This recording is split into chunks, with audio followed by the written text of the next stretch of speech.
ಅಜ್ಜಿ ಅಜ್ಜಿ ನಿದ್ದೆ ಬರಲ್ಲ, ಒಂದ್ ಕತೆ ಹೇಳಜ್ಜಿ. ಕತೆ ಹೇಳ್ಬೇಕನ್ನತ್ತಿಮ್ಮ ಮೊಮ್ಮಗನೇ. ಏನ್ ಕತೆ ಹೇಳನು, ಯಾವ್ದು ಹೇಳನು? ಒಂದ್ ಹೇಳ್ತೀನಿ ತಡಿಯ, ಕೇಳ. ಹೂಬಿಟ್ಟ ಮೊಮ್ಮಗನೇ, ಕತೆ ಹೇಳ್ತೀನಿ. ಹೂಬಿಡ್ತೀನಿ, ಹೇಳಜ್ಜಿ. ಹೇಳ್ತೀನಿ ಕೇಳ ಮೊಮ್ಮಗನೇ ಒಂದ್ ಕತೆನ. ಒಂದ್ ಹಳ್ಳಿಗೆ ಒಂದು ಸಂತೆ ಆಗುತ್ತೆ. ಆ ಸಂತೆಗೆ ಒಂದು ಅಜ್ಜಿ ಹೋಗ್ತಾಳೆ. ದಿನ ಕೂಲಿ ಹೋಗಿರೋ ದುಡ್ಡೆಲ್ಲ ಕುಡಿಕೊಂಡು ಸಂತೆ ಮಾಡ್ಕೊಂಬರೋಣ ಅಂತ ಹೋಗ್ತಾಳೆ. ಅಲ್ಲಿ ಒಬ್ಬ ಕೋತಿ ಹಿಡ್ಕೊಂಡ್ ಬರ್ತಾನೆ, ಕೋತಿ ಆಡ್ಸನ್. ಆ ಕೋತಿ ಹಿಡ್ಕೊಂಡ್ ಬಂದ್ರೆ ಆ ಅಜ್ಜಿ ನೋಡ್ತಾಳೆ. ಕೋತಾಂಡು ಹೊಡಿತಾನೆ, 2 ಏಟು ಹೊಡಿತಾನೆ. 2 ರೂಪಾಯಿ ಬಾಲ್ದಿಂದ ಉದುರುತ್ತೆ. ಆ ಅಜ್ಜಿ ನೋಡ್ತಾಳೆ. ದಿನ ಒಂದೊಂದು ಏಟ್ಗೆ 1 ರೂಪಾಯಿ ಉದುರುತ್ತಲ್ಲ. ದಿನ ಹಿಡ್ಕೊಳೋದು ಎಷ್ಟು ದುಡ್ಡು ಆಗುತ್ತೆ, ಸಂತೆ ಮಾಡೋದು ಬೇಡ, ಕೋತಿನ ಹಿಡ್ಕೊಂಡೋಗೋಣ ಅಂತಾನೆ. ಅವಾಗ ದುಡ್ಡು ಕೊಟ್ಟು ಕೋತಿ ಕೊಡ್ತೀಯನಪ್ಪ ಅಂತ ಕೇಳ್ತಾಳೆ. ಆಯ್ತಮ್ಮ ಕೊಡ್ತೀನಿ ಅಂತಾನೆ. ಆ ದುಡ್ಡು ಕೊಟ್ಟು ಕೋತಿ ಹಿಡ್ಕೊಂಡು ಮನೆಗೆ ಬರ್ತಾಳೆ. ಅವಾಗ ಅದಕ್ಕೆ ಊಟ ಹಾಕಿ ಕಟ್ಟಿ ಹಾಕ್ತಾಳೆ. ಅವತ್ತು ಬೆಳಗ್ಗೆ ಎದ್ದು ಕೋಲ್ ತಗೊಂಡು ಹೊಡಿತಾಳೆ. ದುಡ್ಡು ಉದ್ರಲ್ಲ, ಯಾತು ಉದ್ರಲ್ಲ.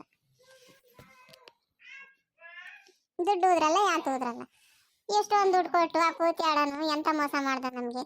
ದುಡ್ಡು ಕೊಟ್ಟು ಕೋತಿ ಹಿಡ್ಕೊಂಬಂದೆ, ಎಂತ ಮೋಸ ಆಯ್ತು ಅಂತಂದು ಬೈಕೊಂಡು, ಕೋತಿನ ಬೈಕೊಂಡು ಕೆಲ್ಸಕ್ಕೆ ಹೋಗ್ತಾಳೆ. ಕೆಲ್ಸಕ್ಕೆ ಹೋಗಿ ಬಂದು ತಿರ್ಗಾ ಅದು ಮನೆಗೆ ಇರುತ್ತೆ. ನಿನಗೆ ಊಟ ಬೇರೆ ಕೇಳು ತಂದು, ನಾನು ಕೆಲ್ಸಕ್ಕೆ ಹೋಗಿ ಕೂಲಿ ಹೋಗಿ ಬಂದು ನಿನಗೆ ಮಾಡಿ ಇಕ್ತೀನಿ ಹೇಳು ಅಂತ ಕೋತಿನ ಬೈತಾಳೆ ಅವಜ್ಜಿ. ದಿನ ಬೈದು ಆ ಅಜ್ಜಿ ಊಟಕ್ಕೆ ಹಾಕ್ತಾಳೆ.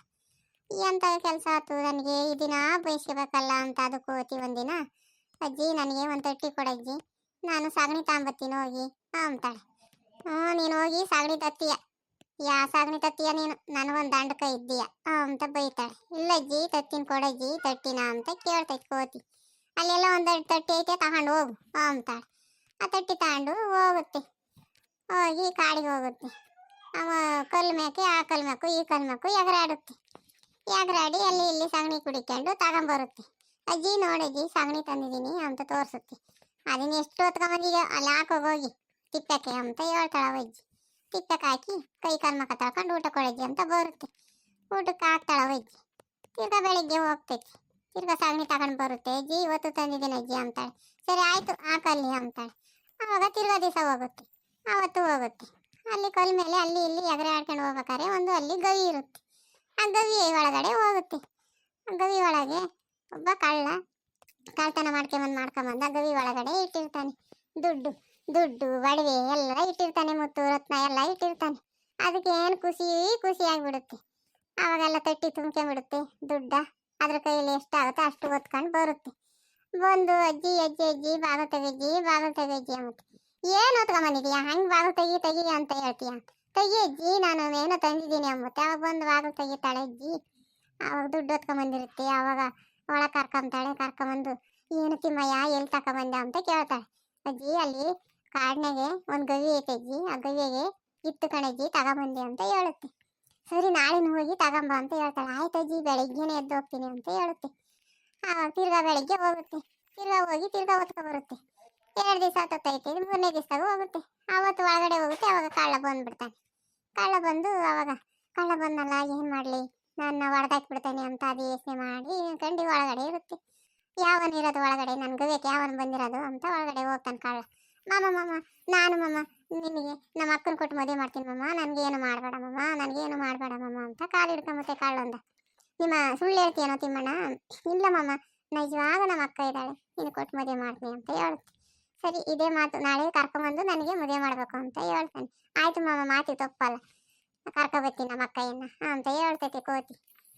ಆವಾಗ ಇನ್ನಷ್ಟು ಒಟ್ಟು ಬಂಗಾರ ದುಡ್ಡು ಒರೆಸಿ ಕಳಿಸ್ತಾನೆ. ಮನೆಗೆ ಹೋಗುತ್ತೆ. ಮನೆಗೆ ಹೋಗಿ ಅಜ್ಜಿ ಕೊಡ್ತೈತೆ. ಅಜ್ಜೆಲ್ಲ ಬಚ್ಚಿಕೊಂಡು ಇದು ಕೋತಿ ಸುಮ್ಮನೆ ಸಪ್ಪಗಿರುತ್ತೆ. ಊಟ ತಿನ್ನೋ ತಿಮ್ಮಣ್ಣ, ಊಟ ತಿನ್ನೋ ಅಂತೈತೆ. ಯಾಕೋ ಹಿಂಗಿದ್ಯಾ, ಏನಾಯ್ತು ಅಂತ ಕೇಳ್ತಾಳೆ ಅಜ್ಜಿ. ಹಿಂಗೆ ಕಳ್ಳ ಬಂದ್ಬಿಟ್ಟ ಅಜ್ಜಿ, ಒಳಗಡೆ ಇದ್ದೆ ಕಳ್ಳ ಬಂದ, ನಾನು ಹೊಡೆದಾಕ್ತಾನೆ ಅಂತಂದು ಮಾಮ ನಮ್ಮ ಅಕ್ಕನ ಕೊಟ್ಟು ಮದುವೆ ಮಾಡ್ತೀನಿ, ನಾನು ಹೊಡಿಬೇಡ ಅಂತಂದೆ. ಆಯಿತು ನಾಳೆ ಕರ್ಕೊಬ ಅಂತ ಹೇಳ್ಬಿಟ್ಟ. ಹೆಂಗೆ ಮಾಡೋಣ ಅಜ್ಜಿ, ಏನು ಮಾಡೋಣ ಅಜ್ಜಿ ಅಂತ. ಕಳ್ಳು ಕೊಟ್ಟು ಮದುವೆ ಮಾಡೋಕ್ಕಾಗುತ್ತೇನೋ ನಿಮ್ಮ ಅಕ್ಕ ಅಂತ ಅಂತಾಳೆ ಅಜ್ಜಿ. ಅಜ್ಜಿ ಏನು ಮಾಡೋಣ? ಸರಿ ಅಂತಂದು ಅಜ್ಜಿ 10 kg ಗೋಧಿ ಹಿಟ್ಟು ತಗೊಂಬರಜ್ಜಿ ಅಂತ ಹೇಳುತ್ತೆ. ಆಯ್ತಪ್ಪ ಅಂತ ಅಜ್ಜಿ ಗೋಧಿ ಹಿಟ್ಟು 10 kg ತಂದುಕೊಡ್ತಾಳೆ. ತಂದುಕೊಟ್ಟು ಆವಾಗ ಹೋಗುತ್ತೆ. ಎಲ್ಲ ಕಲಿಸ್ಬಿಟ್ಟು ಒಂದು ಗೋಧಿ ಹಿಟ್ಟು ಕಲಿಸ್ಬಿಟ್ಟು ಒಂದು ಹೆಣ್ಣು ಗೊಂಬೆ ಮಾಡಿ ಅಲ್ಲಿಗೆ ಕರ್ಕೊಂಡು ಹೋಗುತ್ತೆ. ಕಳ್ಳನ ಗವಿ ತಕ್ಕೆ ಕರ್ಕೊಂಡೋಗಿ ಅಲ್ಲಿ ಹೊರಗಡೆ ಈಗ ಗೊಂಬೆ ಮಾಡಿ ನಿಲ್ಲಿಸುತ್ತೆ. ಗೊಂಬೆ ಮಾಡಿ ಸಾಯಂಕಾಲ ಹೊತ್ನಾಗ ಗೊಂಬೆ ಮಾಡಿ ನಿಲ್ಲಿಸಿ ಆವಾಗ ಹೋಗುತ್ತೆ. ಏನು ಕರ್ಕೊಂಬಂದೇನೋ ತಿಮ್ಮಣ್ಣ ಅಂತ ಕೇಳ್ತಾನೆ ಕಳ್ಳ. ಹ್ಞೂ ಮಮ್ಮ ಕರ್ಕೊಂಬಂದಿದ್ದೀನಿ ನಮ್ಮ ಅಕ್ಕಯ್ಯನ್ನ. ಆದರೆ ನೀನು ನಮ್ಮ ಅಕ್ಕನ್ನ ಮಾತಾಡ್ಸೋಕ್ಕಿಲ್ಲ, ನೀನು ಮಾತಾಡ್ಸಂಗಿಲ್ಲ. ನಮ್ಮ ಅಕ್ಕ ಅಷ್ಟು ಚೆನ್ನಾಗಿದ್ದಾಳೆ, ಅಷ್ಟು ಬೆಳ್ಳಗಿದ್ದಾಳೆ, ಸುಂದರವಾಗಿದ್ದಾಳೆ. ನೀನು ನೋಡಿದ್ರೆ ಕಳ್ಳ. ನಮ್ಮ ಅಕ್ಕ ಮಾತಾಡ್ಸೋ ತಕ್ಕ ನೀನು ಮಾತಾಡ್ಸೋಕ್ಕಿಲ್ಲ ಅಂತ ಕಳ್ಳಿಗೆ ಹೇಳುತ್ತೆ. ಆಯ್ತು ಹೇಳು ತಿಮ್ಮಣ್ಣ ಅಂತ ಅಂತಾನೆ ಕಳ್ಳ. ಆವಾಗ ಅಲ್ಲಿ ಗೊಂಬೆ ಮಾಡಿ ನಿಲ್ಲಿಸಿ ಒಂದು ಸೀರೆ ಉಡಿಸಿ ಮುಸ್ಕಾಕಿ ಬರ್ತೈತಿ. ನೀನು ಸುಮ್ಮನೆ ಇರಬೇಕು, ಮಾತಾಡ್ಸೋಕ್ಕಿಲ್ಲ. ಆಯ್ತು ಹೇಳು ತಿಮ್ಮಣ್ಣ ಅಂತ. ಆವಾಗ ಹೋಗಿ ಅವನು ಮಾತಾಡ್ಸಲ್ಲ. ಎಷ್ಟು ಚೆನ್ನಾಗಿದ್ದಾಳೆ ನನ್ನ ಹೆಂಡತಿ, ಎಷ್ಟು ಸುಂದರವಾಗಿದ್ದಾಳೆ ಅಂತ ಇರ್ತಾನೆ.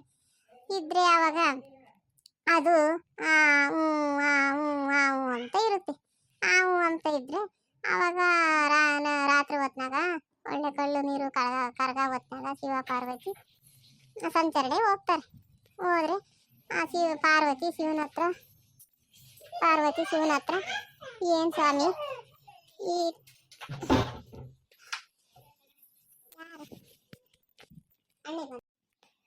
ಶಿವ ಪಾರ್ವತಿ ಕಲ್ಲು ನೀರು ಕರಗ ಹೊತ್ನಾಗ ಸಂಚರಣೆ ಮುಗಿ ಬರ್ತಾರೆ.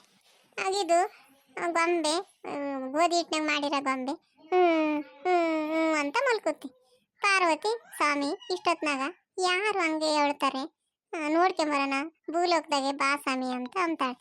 ಇವು ನಮ್ಮನ್ನ ಪಾರ್ವತಿ ನಮ್ಮನ್ನ ನೆನ್ಸಾರ ಎಷ್ಟು ಜನ, ಬೈಕಂಬಾರ ಎಷ್ಟು ಜನ, ಅವೆಲ್ಲ ನಾವು ಕೇಳೋಕ್ಕಾಗುತ್ತಾ ಅಂತಾನೆ. ಆದರೂ ಹೆಣ್ಮಗಳಿಗೆ ಏನು ಕಷ್ಟ ಬಂದೈತ ಏನೋ, ಹೋಗಿ ನೋಡ್ಕೊಂಬರೋಣ ಬಾ ಸ್ವಾಮಿ ಅಂತ ಅಂತಾಳೆ ಪಾರ್ವತಿ. ಆಯಿತು ನಡಿ ದೇವಿ ಹೋಗೋಣ ಅಂತ. ಆವಾಗ ಭೂಲೋಕಕ್ಕೆ ಬರ್ತಾರೆ.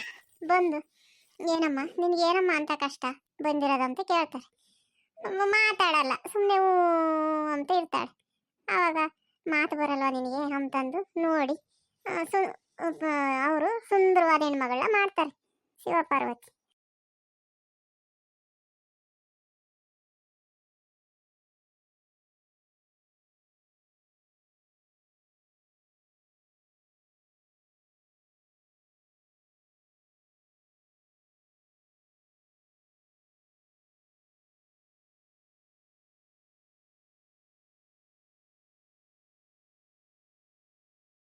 ಕಳ್ಳ ಮಾತಾಡ್ಸಿರ್ತಾನೆ ನಮ್ಮ ಅಕ್ಕನ್ನ ನೋಡಿ, ಅದು ಗೊಂಬೆ ಅಂತಂದು ನನ್ನ ಉಳಿಸ್ತಾನ ಕಳ್ಳ. ನಾನು ಹೋಗಿ ಹೆಂಗ್ ಬೆಳಿಗ್ಗೆ ಮಾತಾಡ್ಸೋಣ ಅಂತ ಕೋತಿ ಅದು ಏನು ಮಾಡೋಣ ಅಂತ ಯೋಚನೆ ಮಾಡುತ್ತೆ.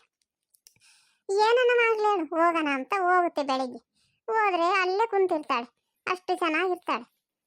ಎಷ್ಟು ಚೆನ್ನಾಗಿದ್ದಾಳೆ ನಮ್ಮ ಅಕ್ಕ. ಇಂತನಿಗೆ ಕಳ್ಳಿಗೆ ಕೊಟ್ಟು ಮದುವೆ ಮಾಡಿದ್ರೆ ಹೆಂಗೆ ಅಂತಂದು ಕರ್ಕೊಂಡೋಗಿ ಬಿಡ್ತಾನೆ. ಮನೆ ಕರ್ಕೊಂಡೋಗಿ ಬಿಟ್ಟು ಅವಾಗ ಅಲ್ಲಿ ದಾರೆಗೆ ಎಲ್ಲ ಕಳ್ಳೆ ಮುಳ್ಳು ಎಲ್ಲ ತಗೊಂಬಂದ್ಬಿಡ್ತಾನೆ. ಕಳ್ಳೆ ಮುಳ್ಳು ತಗೊಂಬಂದ್ಬಿಟ್ಟು ಅದಕ್ಕೆ ಅವನು ಕಳ್ಳ ಬರೋ ದಾರೆಗೆ ಸೀಮೆಣ್ಣೆ ಒಯ್ದು ಬೆಂಕಿ ಇಕ್ಬಿಡುತ್ತೆ. ಬೆಂಕಿ ಇಕ್ಕಿ ಲಬ ಬಾಯಿ ಪಡ್ಕೊಂಬತ್ತೆ. ಅಕ್ಕ ಕಳ್ಳ ಕೊಟ್ಟು ಮದುವೆ ಮಾಡ್ತೀಯೇನೋ ಅಂತ ಬಿದ್ದೇನಕ್ಕ ಬೆಂಕಿಗೆ ಬಿದ್ದೇನಕ್ಕ ಅಂತ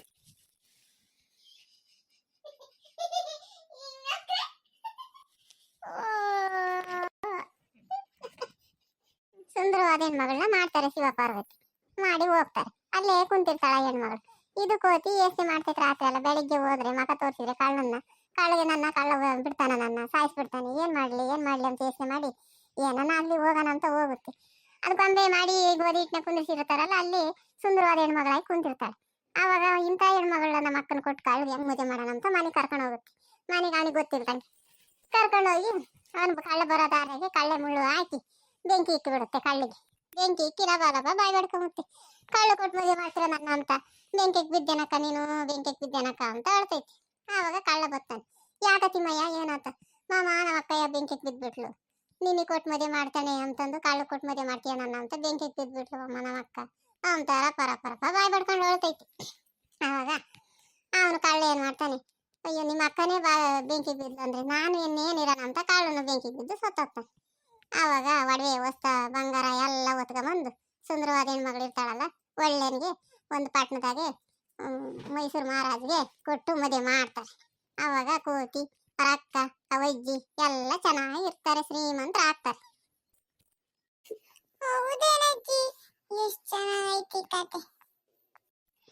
ನಮಸ್ಕಾರ ಸ್ನೇಹಿತರೆ, ನಾನಿವತ್ತು ನನ್ನ ಮೊಮ್ಮಗಂಗೆ ಹೇಳಿರೋ ಕತೆ ನಿಮಗೆ ಇಷ್ಟ ಆದರೆ ಲೈಕ್ ಮಾಡಿ ಮತ್ತು ಶೇರ್ ಮಾಡಿ. ನಿಮ್ಮ ಫ್ರೆಂಡ್ಸ್ಗೂ ನಿಮ್ಮ ಮನೆ ಕುಟುಂಬದವ್ರಿಗೆಲ್ಲ ಶೇರ್ ಮಾಡಿ. ಮತ್ತು ಕತೆ ಇಷ್ಟ ಆದರೆ ಕಮೆಂಟ್ ಬಾಕ್ಸಲ್ಲಿ ತಿಳಿಸಿ. ನೀವು ಈ ವಿಡಿಯೋನ ಫುಲ್ ನೋಡಿ, ಅರ್ಧದಲ್ಲೇ ನೋಡಬೇಡಿ. ದಯವಿಟ್ಟು ನಮಗೆ ಸಪೋರ್ಟ್ ಮಾಡಿ, ದಯವಿಟ್ಟು ಪ್ಲೀಸ್, ಇದು ನನ್ನ ರಿಕ್ವೆಸ್ಟ್.